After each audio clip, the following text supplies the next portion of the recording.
Assalamualaikum warahmatullahi wabarakatuh dan selamat sejahtera saya ucapkan kepada semua penonton channel UTHM App. Jadi selamat datang ke episod pertama bagi UTHM Tibet Talk. Jadi sebelum kita mulakan episod yang pertama ini, UTHM Tibet Talk adalah satu siri podcast yang mana kita akan memberi informasi dan juga pendedahan kepada mahasiswa dan juga mahasiswi, juga kepada adik-adik depasan SPM maupun diploma tentang dunia Tibet dan juga memberi peluang kepada mahasiswa dan mahasiswi untuk mencari hala tuju mereka untuk masa depan nanti. Jadi untuk episod yang pertama, bersama kita pada hari ini adalah dua figura yang penting yang arif tentang industri Tibet, iaitu bersama kita Profesor Madya Dr. Badruddin bin Ibrahim selaku pengarah MyTibet UTHM dan juga Profesor Madya TS Dr. Lai Chisen selaku timbalan pengarah MyTibet UTHM. Selamat datang Profesor. Terima kasih. Jadi untuk kita sebagai pembukaan untuk episod pertama ini, kita nak tahu tentang latar belakang dan juga sedikit sebanyak tentang Tibet. Jadi Dr. Badruddin mungkin boleh kongsikan sedikit tentang apa itu Tibet dan juga doktor boleh ceritakan tentang latar belakang penubuhan MyTibet di UTHM. Okey, terima kasih saudari pengurusi. Dan sedikitlah berkenaan dengan Tibet ni. So Tibet ni adalah merupakan salah satu sistem ataupun kaedah latihan yang mana dia akan mendedahkan bukan sahaja dari segi aspek pengetahuan, malahan juga pelajar juga akan didedahkan dengan elemen-elemen latihan praktikal yang berkaitan dengan industri, whereby yang mana bila kita sebut Tibet itu ataupun vocational itu sendiri adalah merujuk kepada vocation, iaitu pekerjaan. So itulah sedikit berkenaan dengan Tibet. Dan bila sebut berkenaan dengan MyTibet pula, MyTibet adalah merupakan singkatan kepada Malaysia Research Institute for Vocational Education and Training, yang mana MyTibet ini ditubuhkan pada sekitar 2019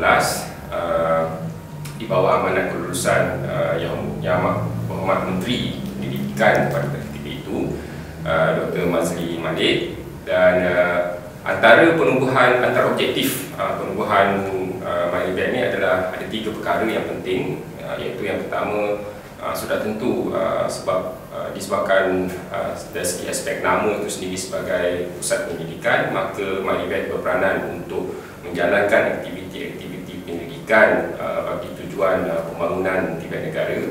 Dan yang kedua adalah untuk tujuan ataupun mewujudkan jaringan ataupun hubungan kerjasama baik dari dalam maupun luar negara, terutamanya hubungan di antara institusi dan juga industri.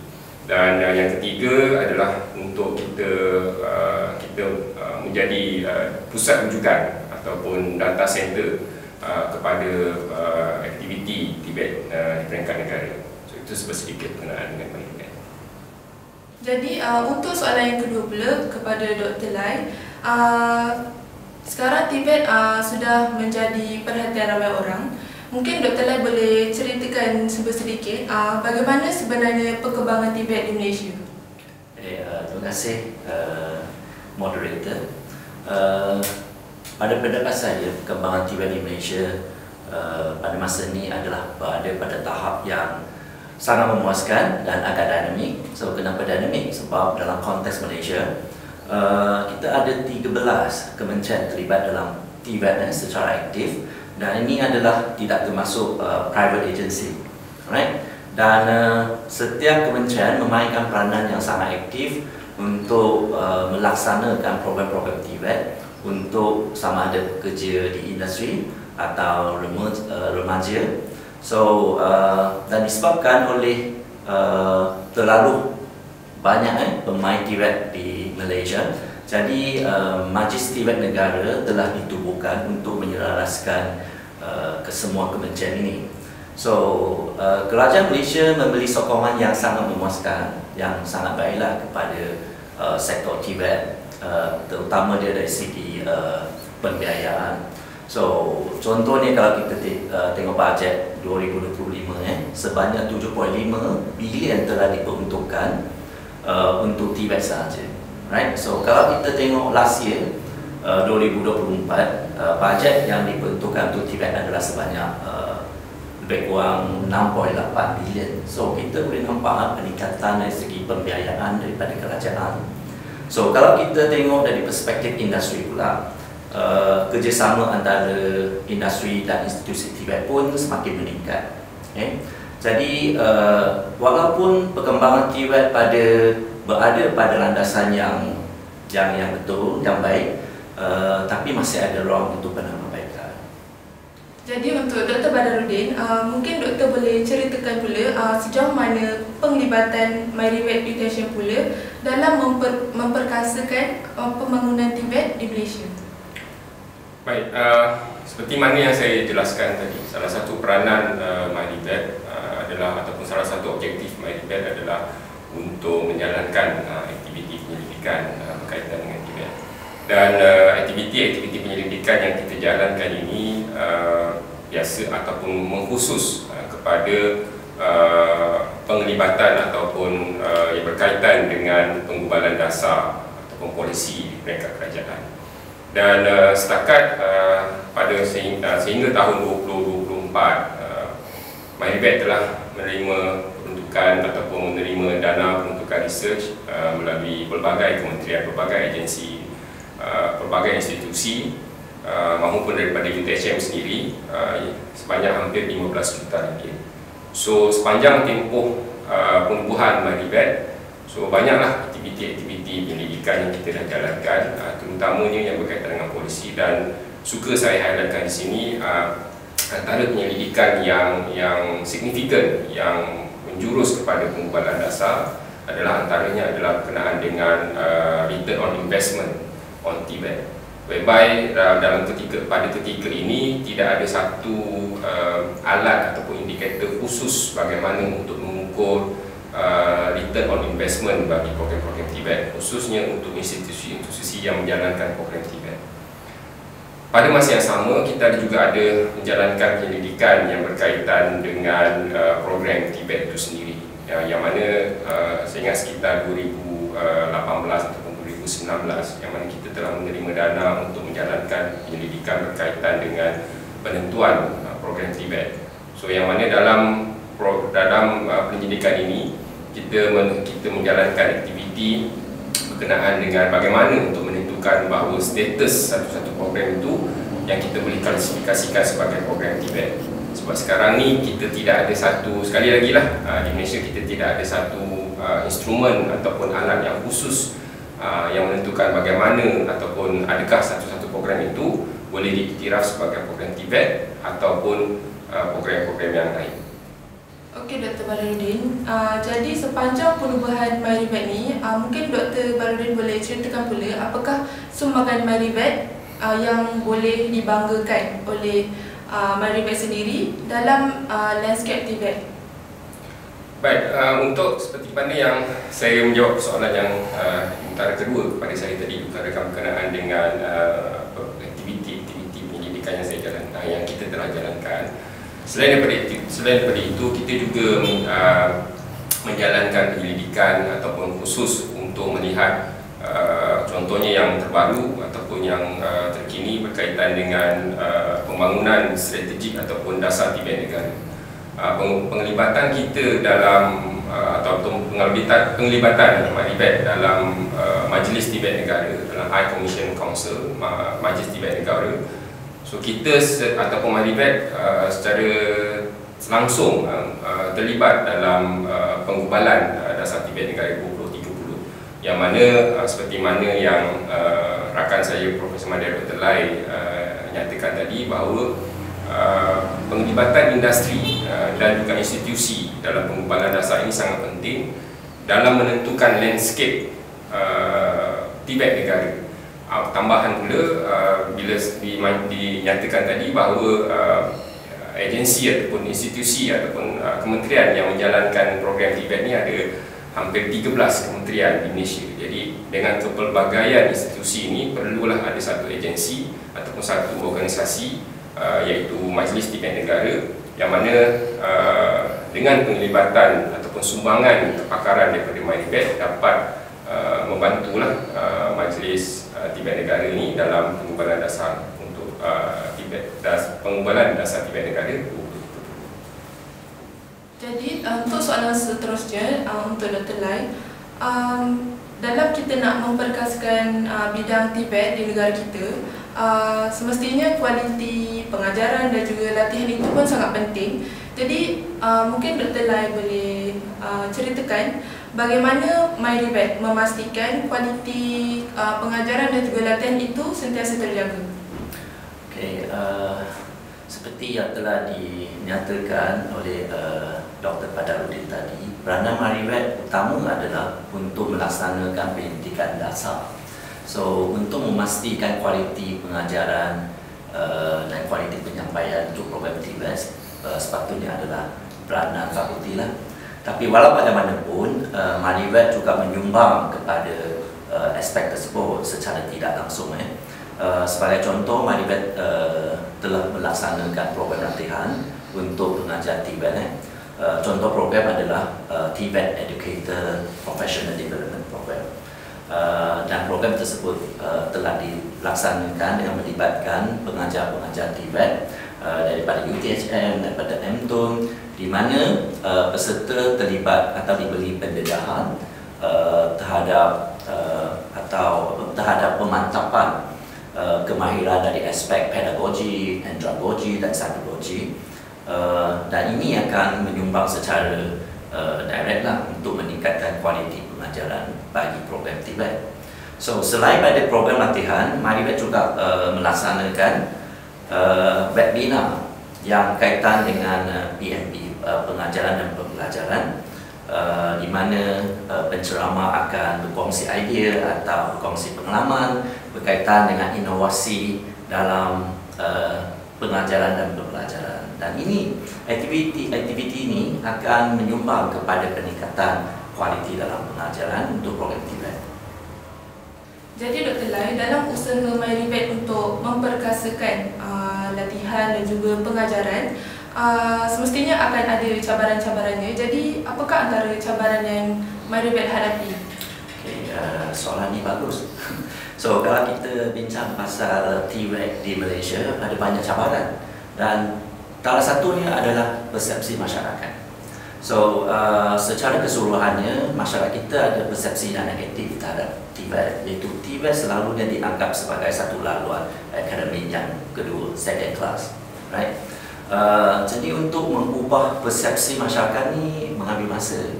So, dan banyak program yang dilaksanakan untuk meningkatkan kesedaran dan juga pengetahuan masyarakat perlu dilaksanakan. Contohnya program-program outreach kan. So, sangat pentinglah untuk mengubah persepsi masyarakat terhadap Tibet. Cabaran lain seperti pembiayaan juga merupakan cabaran yang sangat kritikal. Sebab Tibet adalah sangat mahal. Sebab Tibet melibatkan penggunaan peralatan mesin yang mahal untuk melatih pelajar. Jadi walaupun kerajaan Malaysia memperuntukkan bajet yang besar dalam sektor Tibet, tapi disebabkan kita ada banyak pemain Tibet, ada banyak kementerian terlibat dalam Tibet, jadi sumber kewangan tidak cukup dan sentiasa tidak cukup. Jadi dan ini akan mengakibatkan kualiti dari segi pengajar Tibet, dari segi infrastruktur, semuanya akan terjejas. Okay? So, sebagai contoh, mesin-mesin atau peralatan di institusi Tibet yang dah lama dah outdated, tak boleh ditukar sebab bajet tak cukup. So, bila kita latih pelajar dengan peralatan dan mesin yang lama, jadi dia akan menyebabkan penguasaan kemahiran pelajar tidak cukup atau tidak selaras dengan teknologi yang digunakan di industri. Dan ini akan menyebabkan masalah atau cabaran dari segi skill mismatch, ketidaksepadanan kemahiran. So, selain daripada itu, cabaran lain adalah berkaitan dengan kurikulum. So, disebabkan teknologi berubah dengan pantas, jadi kurikulum tidak dimunikan atau tidak direview berdasarkan perkembangan teknologi di industri. So ini akan menyebabkan skill mismatch juga. Okay? So jadi untuk mengatasi masalah ini, pihak institusi TVET, pihak kerajaan dan juga pihak industri perlulah bekerjasama supaya kita boleh melahirkan generasi yang mempunyai kemahiran yang kukuh, pengetahuan yang mantap, attitude yang positif untuk memenuhi keperluan industri. Untuk Dr. Badarudin pula, kita pun nak tahu apa cabaran untuk pemain industri seperti MyLivet dalam mendepani cabaran-cabaran TVET tersebut. Okey, untuk pemain industri, kalau kita lihat dalam konteks industri sebenarnya bukan institusi latihan. So industri ini biasanya antara isu ataupun cabaran besar yang sentiasa daripada dulu dan even sampai sekarang adalah isu mismatch, okay, ataupun ketidaksepadanan di antara kurikulum dengan realiti pekerjaan. So untuk itu beberapa pendekatan sebenarnya telah dikemukakan ataupun sedang dilaksanakan di peringkat sekarang ini, terutamanya untuk program-program contohnya Bachelor of Technology ataupun singkatannya BTech yang ditawarkan di MTON. Semua MTON menawarkan program BTech. So program BTech ni, specialnya program BTech ni adalah dengan melaksanakan WBL ataupun Work Based Learning, yang mana pelajar akan diberi peluang untuk berada di industri lebih daripada masa seperti mana yang zaman saya dulu menjalani latihan industri. Yang mana kalau zaman saya dulu menjalani latihan industri di industri hanya sekitar maksimum pun 6 bulan. Tetapi dengan pelaksanaan WBL ini, dengan kerjasama industri, dapat merapatkan jurang di antara kurikulum dengan alam pekerjaan sebenar, dan juga di sinilah peranan industri sebenarnya untuk memberi kerjasama ataupun memberi maklum balas bagaimana untuk ataupun apakah penambahbaikan yang perlu dilakukan untuk program-program tersebut. Pada masa yang sama, fakulti juga memainkan peranan yang mana melantik pemain-pemain industri sebagai penasihat ataupun pemeriksa luar bagi program-program tertentu ataupun program-program yang terlibat. Jadi dengan ini jurang di antara industri dan juga institusi latihan itu dapat dirapatkan, dan saya percaya isu mismatch ni akan berterusan, dan ia akan menjadi satu cabaran yang nak kata berkekalan tu mungkinlah tidak, tetapi setidak-tidaknya pada peringkat kerajaan ataupun di peringkat institusi telah menjalankan inisiatif untuk merapatkan jurang tersebut. Dan antara pendekatan yang kita gunakan tadilah work-based learning, pengalaman di industri, pelantikan daripada industri sebagai pemeriksa ataupun penasihat kepada program.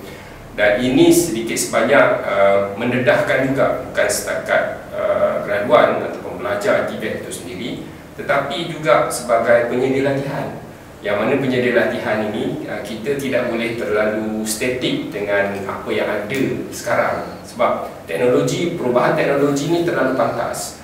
Sebagai contoh, saya ambil contoh bila kita terminologi digital TVET contohnya kan. Terminologi digital TVET ni saya fikir baru setahun dua ni sahaja yang muncul. Dia tidak pernah muncul sebelum pasca ataupun sebelum pandemik contohnya kan. Jadi selepas pandemik ni terma digital itu diguna meluas sehinggalah terminologi digital TVET itu muncul, bukan hanya di Malaysia, malahan di seluruh dunia.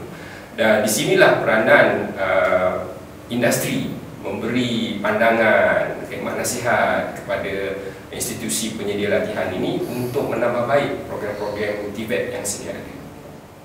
Jadi kita boleh simpulkan bahawa stigma-stigma masyarakat sekarang yang masih lagi memandang rendah tentang industri TVET itu sendiri, dan banyak pihak yang perlu memberi kerjasama kerjasama dan juga sokongan untuk industri Tibet itu sendiri supaya menjadi salah satu bidang yang mampu membuka jalan dan juga peluang yang lebih cerah terutamanya kepada mahasiswa dan mahasiswi masa akan datang. Jadi terima kasih kepada Dr. Badarudin dan juga Dr. Lai sebab sudi untuk berkongsi dan memberi pendedahan kepada kita semua tentang industri Tibet dan peluang yang ada dalam industri Tibet itu sendiri kepada semua pelajar. Terima kasih juga saya ucapkan kepada semua, kepada Ustia, kepada moderator atas undangan ini. Jadi kita doakan dan harapan kita juga untuk MyTibet DTHM agar terus maju jaya dan seterusnya menjadi pemacu utama dalam pembangunan Tibet di negara kita. Jadi sekian sahaja daripada kami untuk sesi UTHM Tibet Talk. Sampai jumpa lagi di episod yang akan datang. Assalamualaikum dan terima kasih.